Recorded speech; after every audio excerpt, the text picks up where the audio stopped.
这个非常高兴在这里跟各位呢进行一个交流。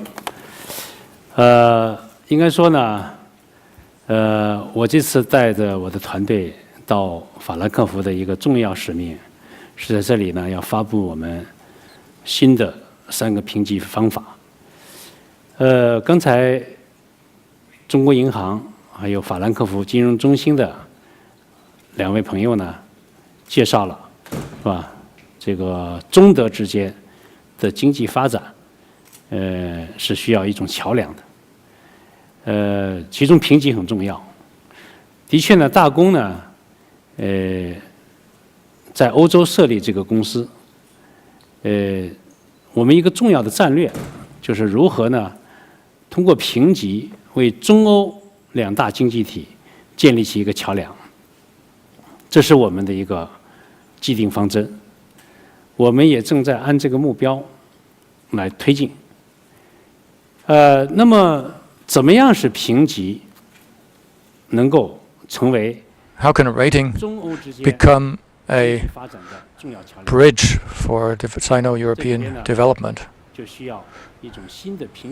For that, we need a new rating theory, a new rating methodology and thinking. What we're familiar with and what we're using, these Western rating theories and thoughts and methods are wrong, as practice proves. And objectively, we do need a new thinking to guide our rating practice so that our rating can be more objective and more stable, more able to deal with risks. My subject today is that the world needs new rating theory. In 2008, the financial crisis of the whole world showed that credit rating is related to the security of the global society. Wrong rating in the West were the cause for the crisis, and they were unable to take the responsibility for that. It means reforming the international system has become a mainstream thinking and has become a task that is lying before mankind. And there are 2 contents of this. One is that we have to reform the rating system. The other is having innovative rating theory. And the human society has already found a new model of economic world order. The global rating agencies have adopted this double rating mechanism.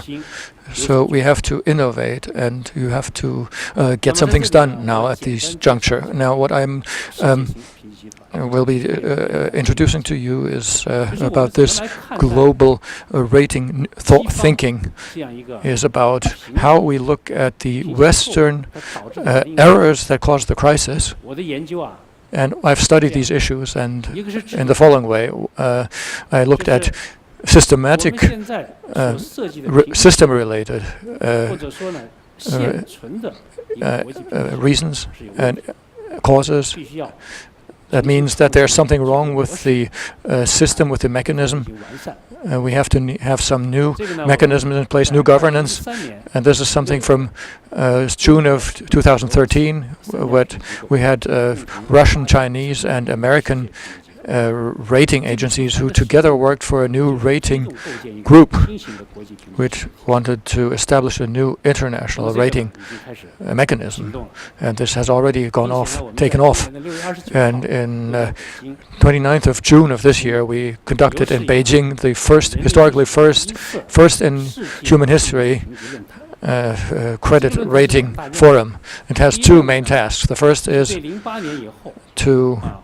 regarding after post-2008 experiences, doing some kind of summary. And the second is with a view to the future, to create a new rating system and mechanism model. That is related to system, but related to thinking, it's what is the more important part. What was wrong with the Western results? Well, it's the basic thinking was wrong. Because the rating comes from a method of thinking. The thinking deals with the reality. When this thinking is mistaken, then the results will be mistaken. That is why our task ahead of us today is that we have to innovate in the area of thinking on rating. The credit rating theory is a description of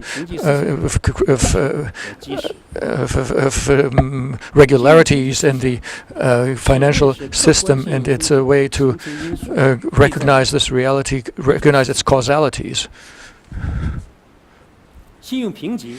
Credit rating is something that is the debtor is being understudy, and the debt chain and the statistical facts and regularities and are discovered in there.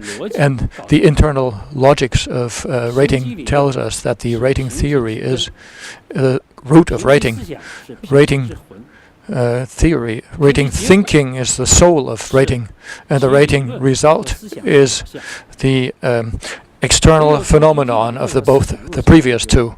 And as we know from our studies, we can approach the substance and the decisive factors. What I'm saying here is that the theory is very important. If we don't have a theory, we don't have a good thinking. We don't have a good theory and thinking, then we don't get a good result. So we have to go to the roots to build theory and thinking. That is the root and the basis of creating a good rating mechanism. The rating theory is both familiar and strange to us.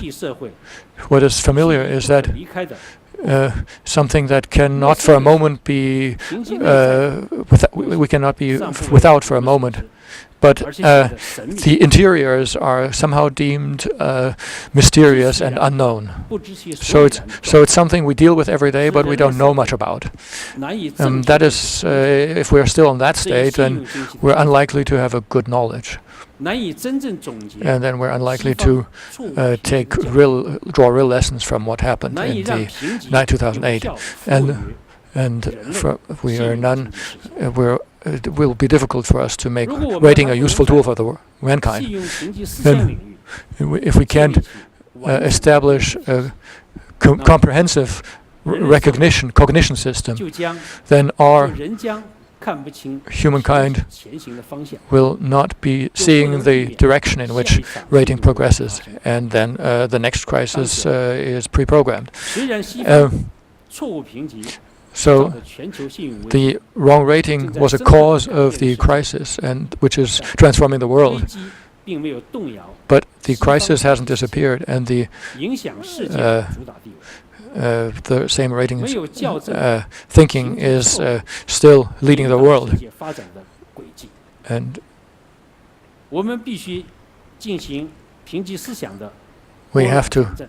you have to address the errors and bring it back to normalcy, and to address the failures. Only then we can have a good future, a bright future. And when we have the new system in place, we need to establish the basic position of credit in the system, and we need to have the debtor and the creditor's relations. These credit relations must be a new form of capital portfolio, and this must become a basis of human society. And therefore, mankind must be brought forward to a new era of credit. And a rating is a basis of the credit system, and through credit relations, it has a decisive influence. The use of trading thinking generates trading results, and this generates capital flows and distributes global credit flows. It can be said that the humankind until now has the Western economic thinking has been dominant. We can know from Western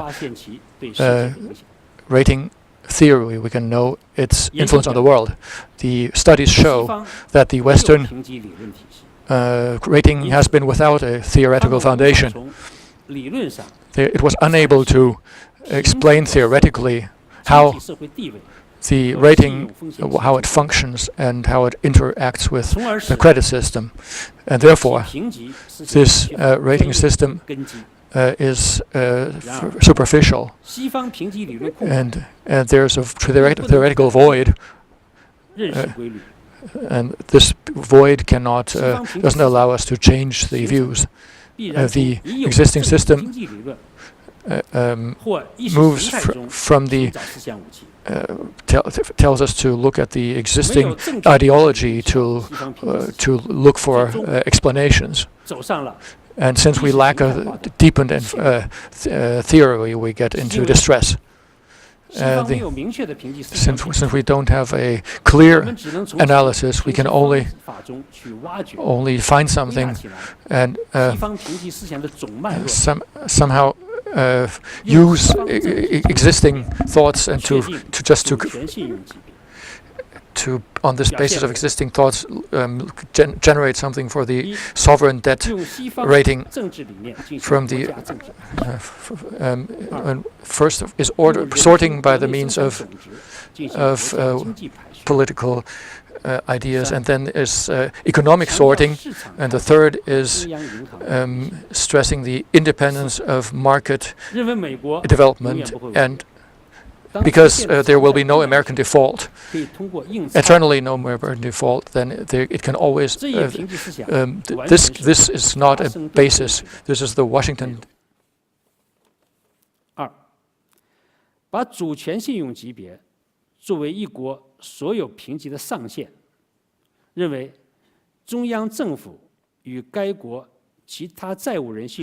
So Western credit rating agencies use sovereign credit ratings as the ceiling of ratings for individual entities.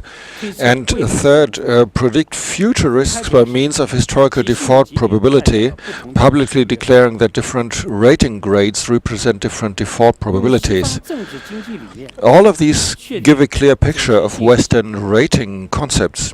This kind of subject perception deviates from the objective laws governing credit risk formation with evident flaws. This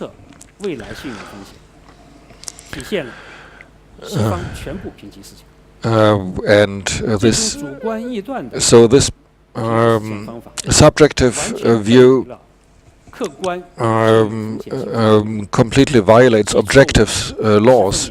And we can see the following flaws. First, the first and primary factor that impacts a country's central government solvency is the maximum strength of its debt repayment sources to cover its total liabilities, including fiscal revenue, debt revenue, asset realization, foreign exchange earnings, and this is certainly not a political or economic ideology which can replace a professional analysis. In terms of solvency, the central government, as an independent debtor, has no necessary connections with other debtors, and sovereign credit ratings should not take the place of objective credit risk assessments. And third, past defaults have no intrinsic correlation with future credit risks. Default probability is not a rating method, but a rating indicator. When formative factors of credit risk are replaced by default probability in an analysis, the acquired rating information is worthless.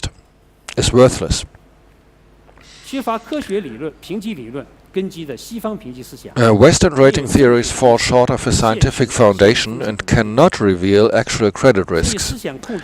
The domination, say, in the credit rating field is underpinned by Western rating ideology and is quite likely to wreak havoc on the world. So, what kind of influence can we see? First, Western rating ideology is the direct driving force behind excess credit expansion in Western countries.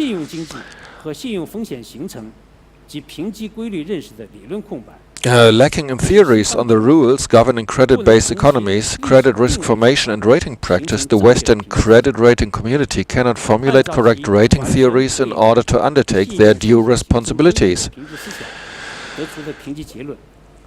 Ratings decided according to theories that deviate from credit risk formation rules are impartial.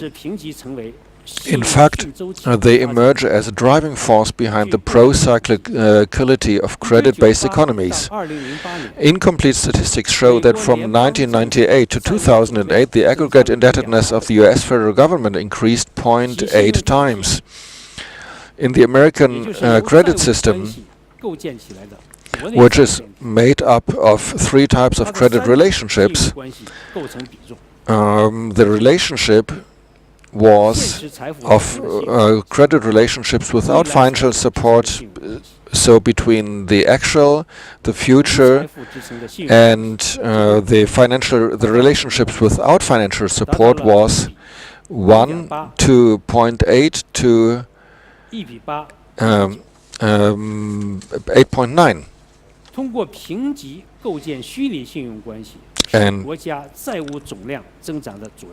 And this is an important driver for the growth of the country's total debts. And the question is here, sometimes it doesn't seem to be too transparent. And I found out that there seems to be some kind of a rule behind it. And so what is the essence of finance? So if we look at finance, or the essence of finance, it's the credit relationship between the debtor and the creditor. That's finance. And how is this relationship made up? Of course, we have, first of all, we have the rating, and ratings are always communicated by media. And so we have a direct influence of thought here. But also the behavior of banks is also to be rated, and it's also part of this system.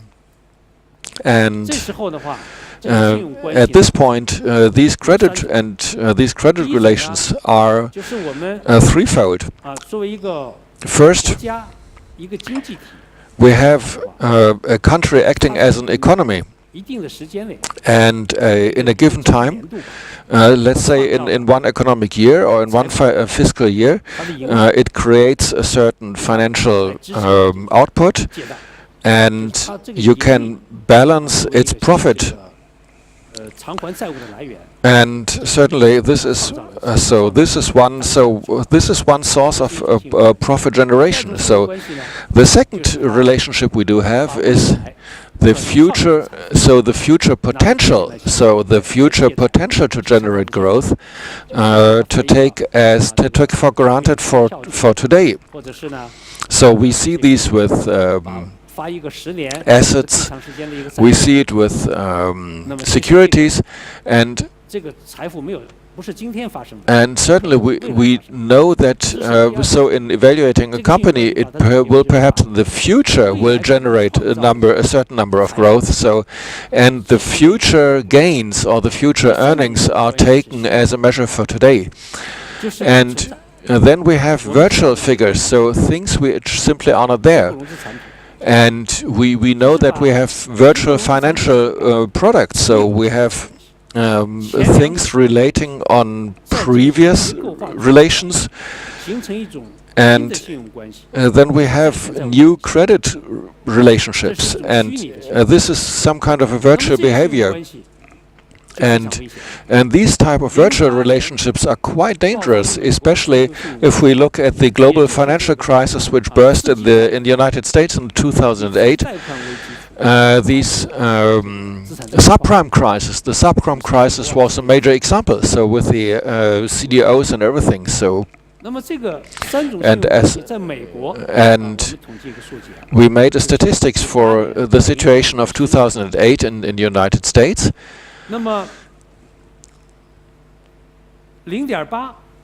And so we had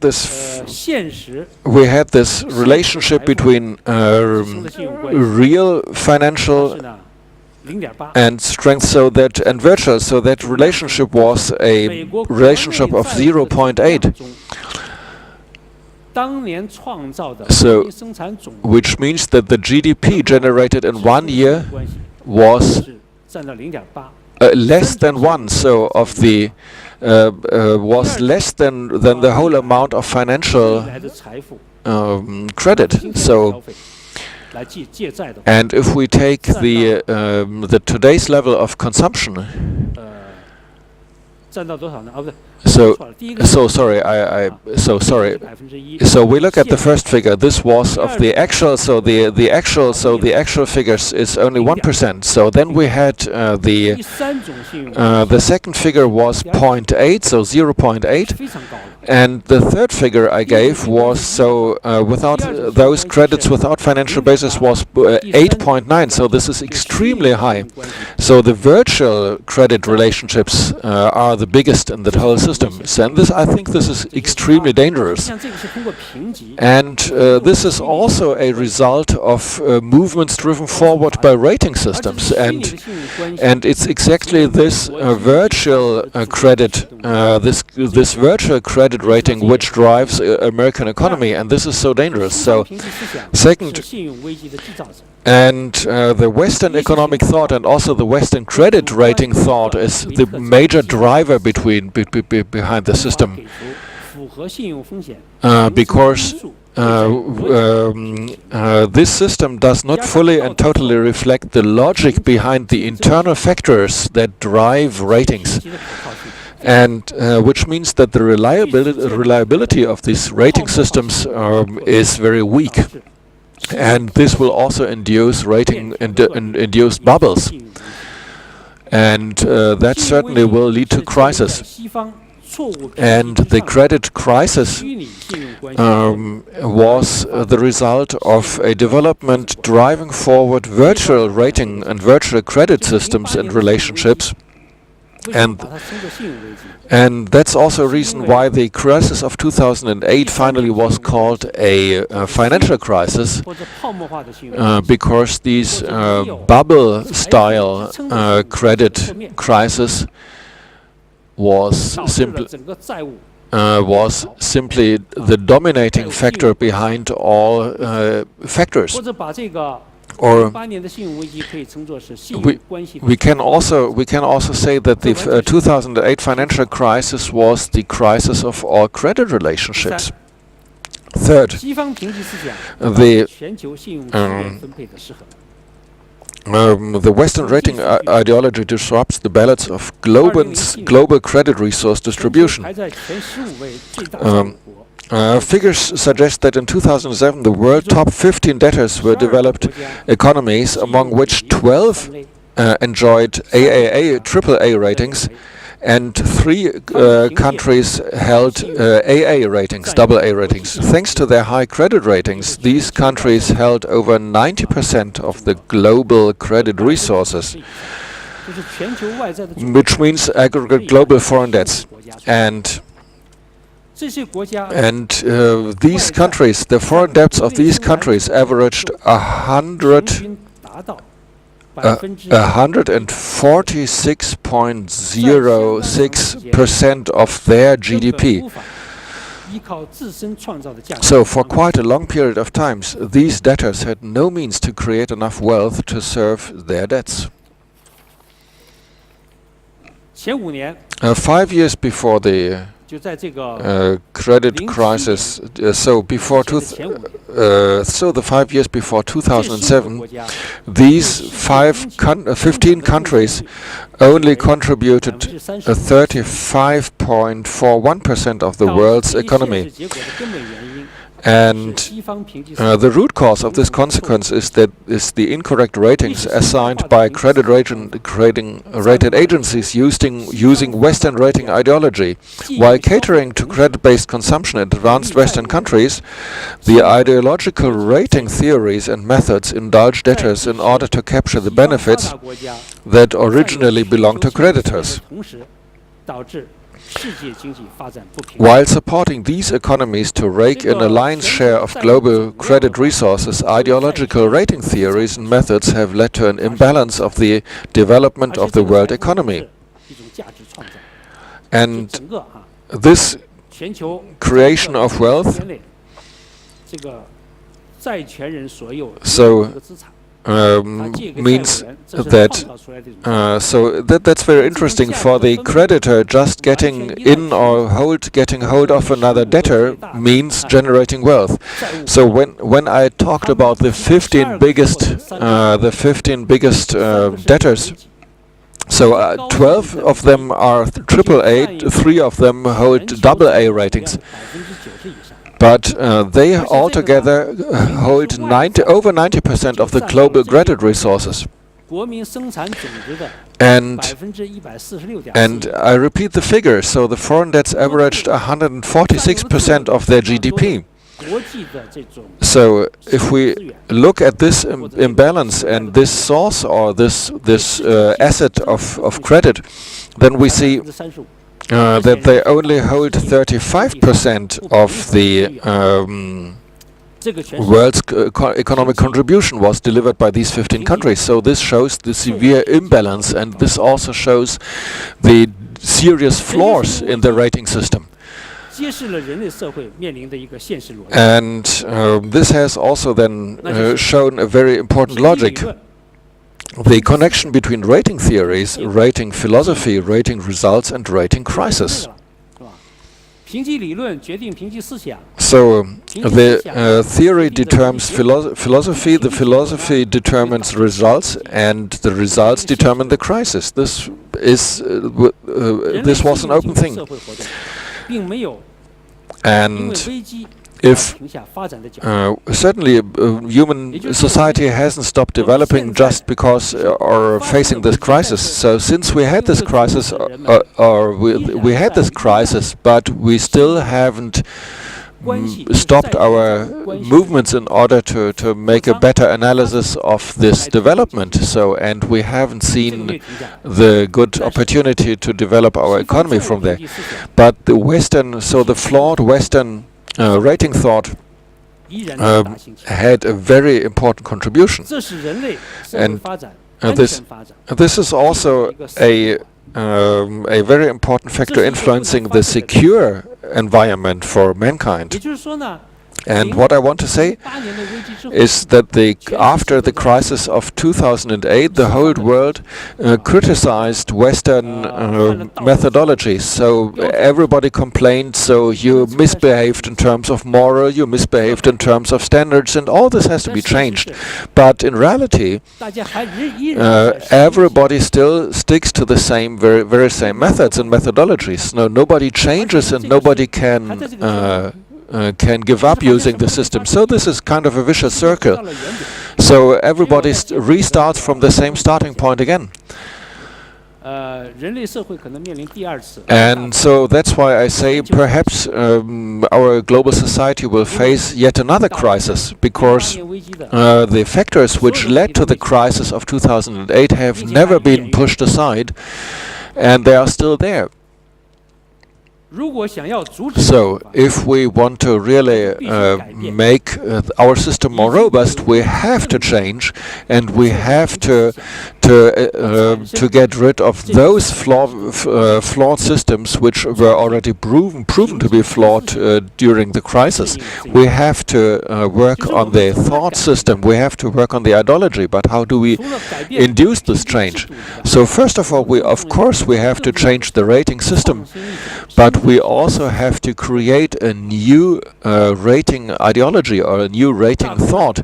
So, and Dagong as a company was very proactive in taking up this task. So what is the new rating thought? And what are the principles behind this new rating thoughts? And so how does it realize? So, and the idea is that we, on the basis of rules and logic, can correctly explain those risk factors and also the thinking behind these risk factors. So, and what are the principles? So, I found out 4 principles. So, we have to demonstrate the underlying rules govern the development of credit-based economies and take on a counter-cyclical driver for credit-based economies as the theoretical foundations. So this might be a bit complex. And I had a book, and there are some contradictions. I found out that there are some 2 contradictions. So one contradiction is that the contradiction between production and credit, because so we see that the enlargement of production only is based on also on a consumption of credit. So this is the whole development of mankind after World War II. And the second contradiction I discovered is that there is a contradiction between credit and rating. So, and this is anti-cyclical because we always hope that ratings can answer to 3 important questions. So first of all, which financial risk is attached to a debtor? So second, where is the biggest, so what is it called? Well, yes, the biggest so where is the maximum limit where this risk can be shouldered? The third,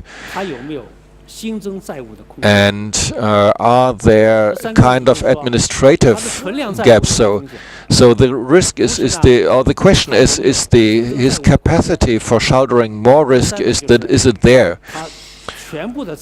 And so are the total debt, so how secure is the total volume of his debt? So if as a rating agency I can if I can answer all these questions, I can eliminate a lot of risk, and then my creditor will not face any additional risk.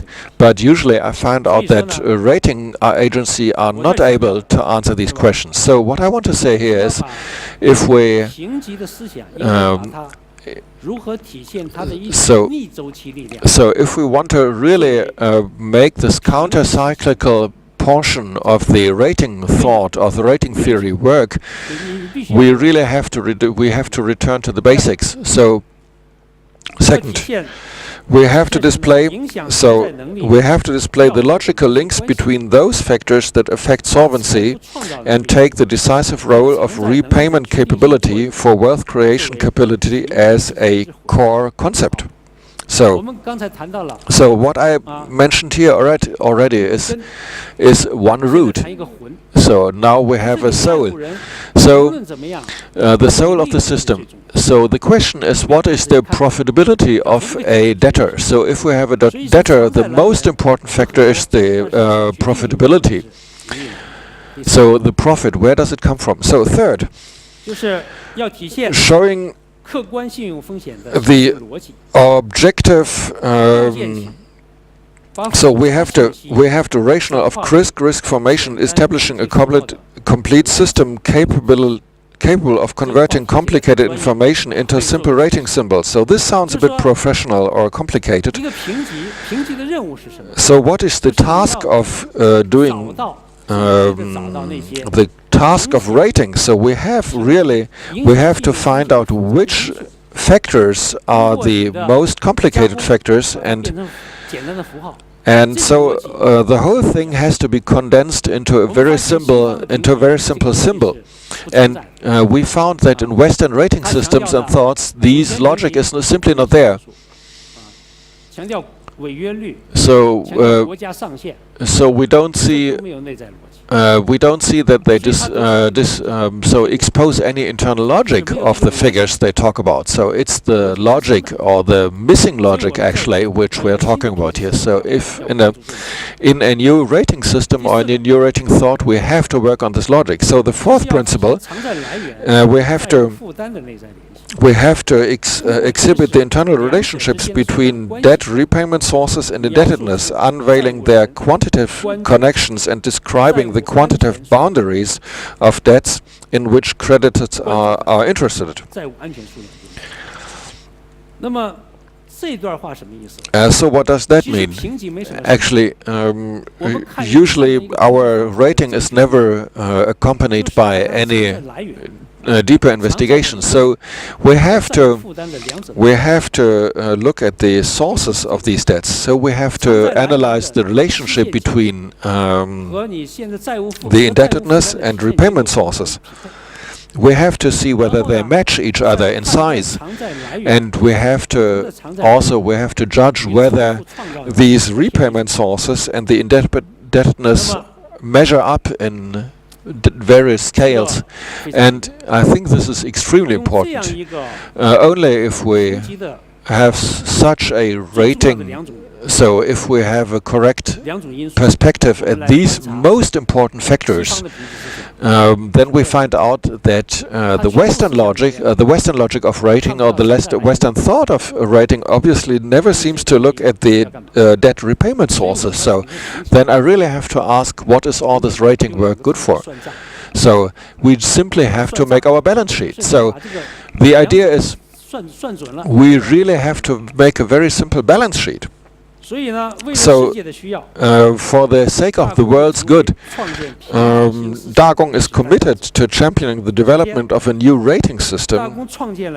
And first of all, Dagong already has established a theoretical rating system. Studying credit relationships, it has discovered two pairs of contradictions.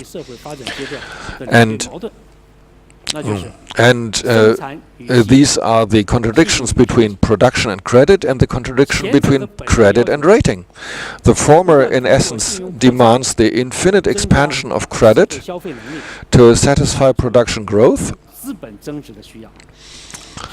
making it a driving force for the pro-cyclicality of credit-based information. The latter demands control of credit expansion risk by revealing the quantitative boundaries of debts, making it a driving force for the counter-cyclicality of credit-based economies.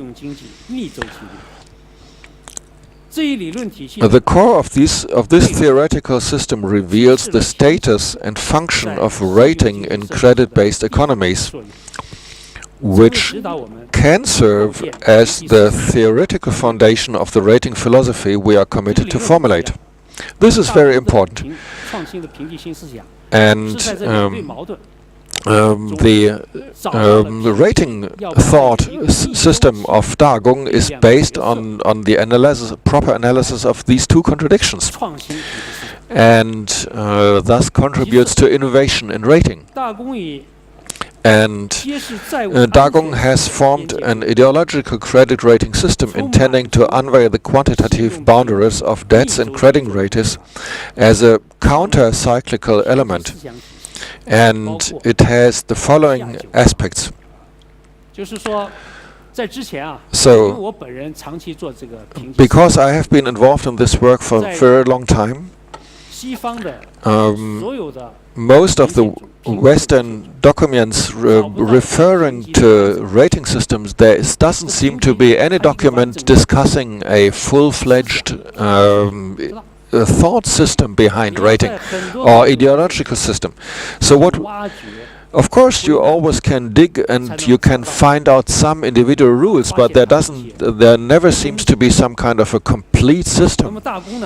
And Dagong really was the first and is the only company so far to establish and offer a full and comprehensive rating system. So let me evolve the rules. So first of all, the idea that superstructure impacts solvency. So first of all, which means the system of a state. So, of course, the economical system of a country. That is the first factor. The second factor is the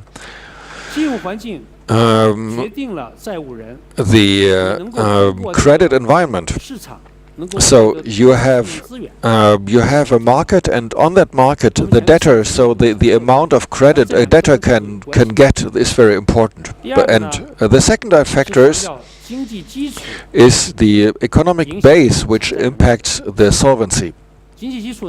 So the economic base is of course also the credit relations between the debtor and the creditor, and the economic base is part of in the center of society. So it's founded in the center of society.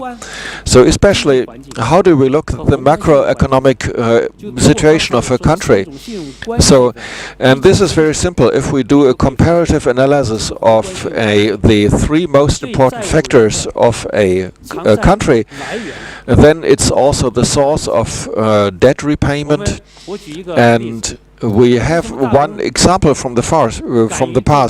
So that is why Dagong dared to make a different rating on American foreign sovereign credit in comparison to other countries. It's because it's based on because its analysis is based on these three elementary factors. And that is because the United States fully relies on the bubble effects of a credit economy in order to generate growth, and especially it has found all sorts of bypassing repayments in order to keep growth. And for the central government, there is no solid economic basis for generating natural growth, and so that's why it has these astronomical debt figures. So this is very important, why we have to look at the economic base. So third is the idea that the wealth creation determines solvency. So which means that the profitability and the future profitability of the debtor is extremely important. So we had a credit rating of Russia, and we were the first to rate Russia in AAA terms. There is no non-rating factor involved. This is because we look at all enterprises doing the same business as Russia abroad, and we found out that all the indicators of Russia are the best. So we have no reason at all not to award them a AAA, especially looking at their wealth generation or wealth creation. And for Dagong as a company, and we find out that all rating agencies of the United States give very bad ratings to Russian companies because to Russia, because they are relying on very distorted figures, and also because there are political foundations behind their ratings. And when they look at the financial figures, they do not detect the true foundation, and they always look through the glasses of a distorted ideology at Russian figures. So this was talking about Gazprom. And the fourth factor is the idea of the degree of deviation between the sources of repayment and wealth creation capacity. we already explained the methods leading to this thought, which means one debtor. So first of all, we have to look at his future profitability. Then you have to look at the sources of repayment, and so the risk or the safety of his credit is there may be a difference between the risk and the safety of his credit. And then the three debt repayment capabilities. So first of all, the question is the money which you borrowed when you return it. So the second is, do you have enough room for taking more debts? And the third factor is, what about the same situation in the future? So number 6, the idea of assigning ratings by a progressive matrix exponent. So how do you put the basis? So the basis figures. So the Western system is extremely simple. It's overly simple. There is no internal logic whatsoever. And Dagong takes a different approach. It takes a kind of matrix analysis in order to find out the exponents. Sounds complicated, but is fully based on logic. And number 7 is the idea of alerting credit risks. So we have to make a early warning, kind of an early warning system. And this has nothing to do with Western analysis, which uses the default rate, and which uses the past default rate, which is used as a basis for explaining what the future might offer. And I think, from a point of logic, this doesn't meet the most basic requirements. So number 8 is the idea of analog simulations of diversified credit risks. And we can only have one description of one state, but for the future, so we do not know which kinds of change we have to expect in the future. So which means we have to look at once. So we look at the present, but if we want to look a bit further into the future, we can only go there via simulation. That is an idea of the Western. So number 9, the idea of consistency and comparability. And so the signals or the symbols of ratings, they should be always consistent, and they should be comparable. So no question whether we talk about which kind of debtor, so sovereign debt or sovereign credit or financial credit or companies commercial credit. So we should really use the same symbols, and these symbols must be comparable. So, and only if we have that, we have a comprehensive rating system. And the rating ideas or rating thought of Dagong provides a principle and orientation for the implementation of ratings as a counter-cyclical element, and this commitment has blazed a new trail as people endeavor to understand and skillfully apply the rules of credit. The ideological rating system both stems from and summarizes reality. So, and it has filled a void in the 100 years of rating history by catering to the global needs in the post-crisis era. Thus, Dagong has made monumental contributions to the rating community. We will help the world to develop a better rating system, and we will introduce new ideas which will illuminate the road ahead and will change the world to the better. So now, when talking about rating thinking or ideology, philosophy, as it was said, this may sound a bit abstract and difficult to understand, but we have to confront it. Now, in reality, the Western rating thinking methodologies have penetrated the people's lives in every aspect, like default rate, default probability, loss rate, upper limit of a sovereign, or all these kind of things have in our real economy and our management come into use. But they are really worthless. Like even Basel uses this kind of thing. But now what does Basel says? It says the internal rating of banks. Just per year.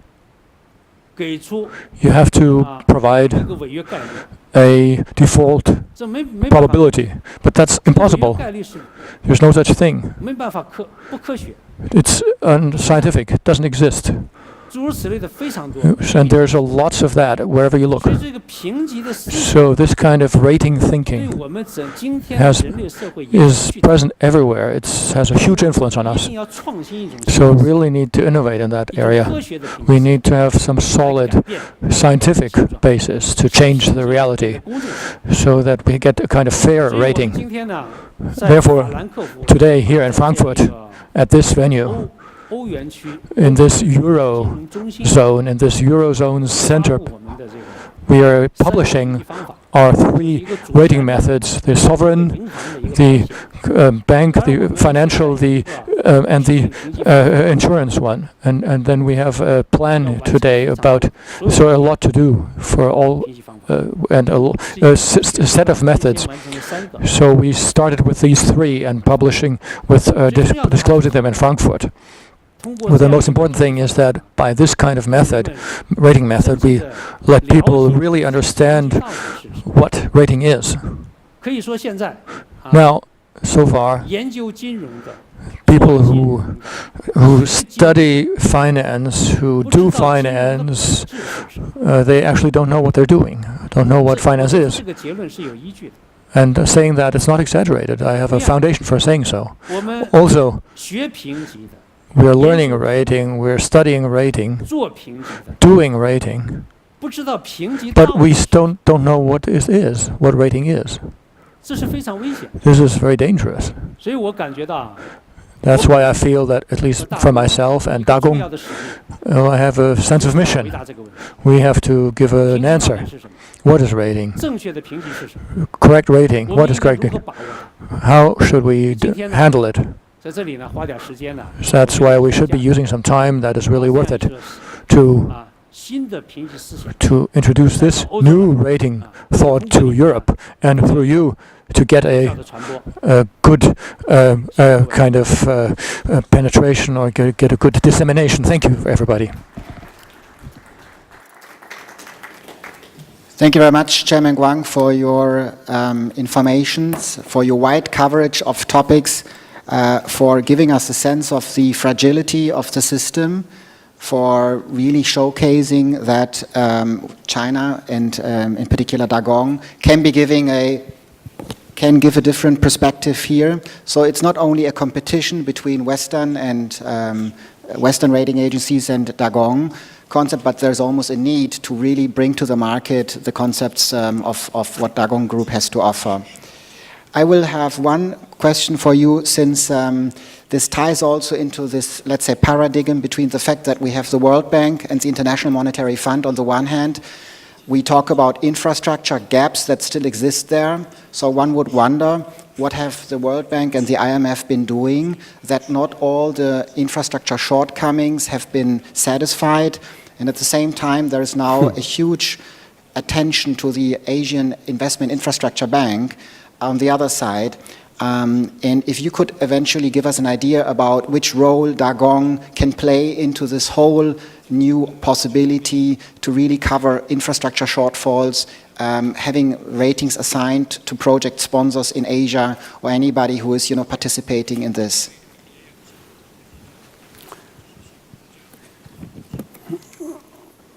这个问题提得非常好，我也想。A very good question. That's actually something I wanted to talk about. I wanted to disclose some information about. The Asian Investment Bank is something that will be important, to have an important role to play in the world economy in the future. Why? We know that the growth of the world economy and this recovery growth is something that is a global issue. Where's the dynamics coming from? The world economy, like G20 summit said, that the governments must actively invest in infrastructures. That is to say, by investment in infrastructure, they should contribute to providing a new lifeblood to world growth. And the AIB came up in this context. So its mission is to do something for world economic growth. It will do something there, and well, its own. And what will that be? There's a most realistic problem: the financing of infrastructure investments. That question of financing. We studied the Western existing rating methods for infrastructures and found that they're unusable. They can't explain today's investment or finance needs for infrastructure. This is because infrastructures, especially on a worldwide scale, after establishment of AIB, had large-scale international finance and usage issue, and in their rating was most crucial. Because we know that infrastructures are they are project-based enterprises. They're without history. They're new. They're based on one and the next project. Each project has its own organization, and based on this construction and from there to the formation of cash flow, how can you disclose these risks there? How can you prescribe them? That is the crucial issue, and therefore we Dagong have been working on a rating method for infrastructure. We call that sustainable infrastructure rating methodology. And what it is about is sustainability in three aspects. The first of these being ecological and market environment sustainability. That if there's no ecological viability, then you won't last. Then the second is, from the building period then to the formation, you have a need of cash flow, and that needs to be sustainable. And the third is, after getting into operation, your wealth creation or management, profitability, this capability, these three, on the basis of these three, we have been establishing process and establishing so-called credit engineering. That means we're using engineering principles into rating. And by means of further simulations of risks, which are very complicated, trying to solve these sustainability issues. And to provide adequate description.